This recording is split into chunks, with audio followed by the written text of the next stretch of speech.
ആറന്മുള ഉത്രട്ടാതി ജലോത്സവത്തിൽ കിരീടം ചൂടി കോയിപ്പുറം കോറ്റാത്തൂർ പള്ളിയോടങ്ങൾ 2 ബാച്ചുകളിലായി നടന്ന മത്സരങ്ങളിൽ 50 കരകളിൽ നിന്നുള്ള പള്ളിയോടങ്ങളാണ് മാറ്റുരച്ചത്.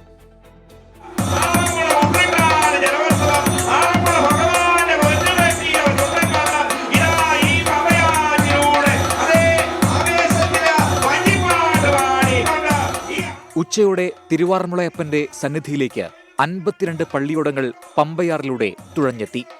അമരച്ചാർത്തണിഞ്ഞ് വഞ്ചിപ്പാട്ടിന്റെ താളത്തിൽ തുഴഞ്ഞു നീങ്ങിയ പള്ളിയോടങ്ങൾ കാഴ്ചാവിരുന്നായി.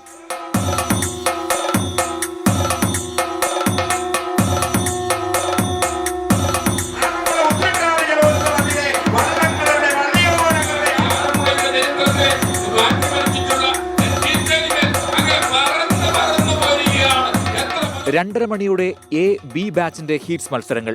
നെഹ്റു ട്രോഫിക്ക് സമാനമായി സമയക്രമമനുസരിച്ചാണ് ഇത്തവണ ഫൈനലിസ്റ്റുകളെ തെരഞ്ഞെടുത്തത്.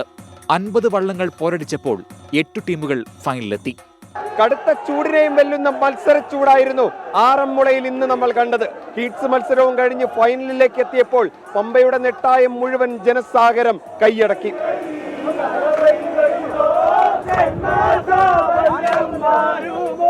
ഇടക്കുളം, കൊറ്റാത്തൂർ, കോടിയാട്ടുകര, തോട്ടപ്പുഴശ്ശേരി എന്നിവരേറ്റുമുട്ടിയ ബി ബാച്ച് ഫൈനലിൽ മത്സരം ഇഞ്ചോടിഞ്ച്. ഒടുവിൽ ഫോട്ടോ ഫിനിഷിൽ കൊറ്റാത്തൂർ കൈതക്കോടി പള്ളിയോടത്തിന് വിജയം.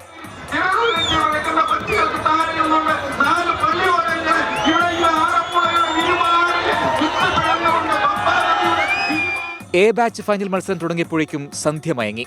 ഇരുട്ടുവീണിട്ടും മത്സരച്ചൂടിൽ കാണികൾ ആർത്തിരമ്പി. ആവേശപ്പോരിൽ കോയിപ്പുറം പള്ളിയോടത്തിന് കിരീടം.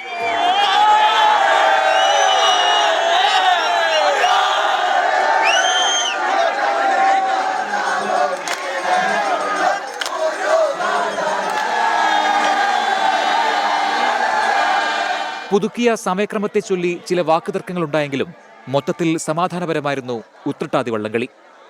ആവേശോജ്വലമായ മത്സരം, വേനൽ ചൂടിനെ വെല്ലുന്ന മത്സരച്ചൂട്. എന്തായാലും ഏറ്റവും ഒടുവിൽ വിജയികളെ തീരുമാനിച്ചു കോയിപ്പുറം. എന്തായാലും ഇനി അടുത്ത തവണ കാണാം. ശ്രീകുമാരൻ, ടീം 24, പത്തനംതിട്ട.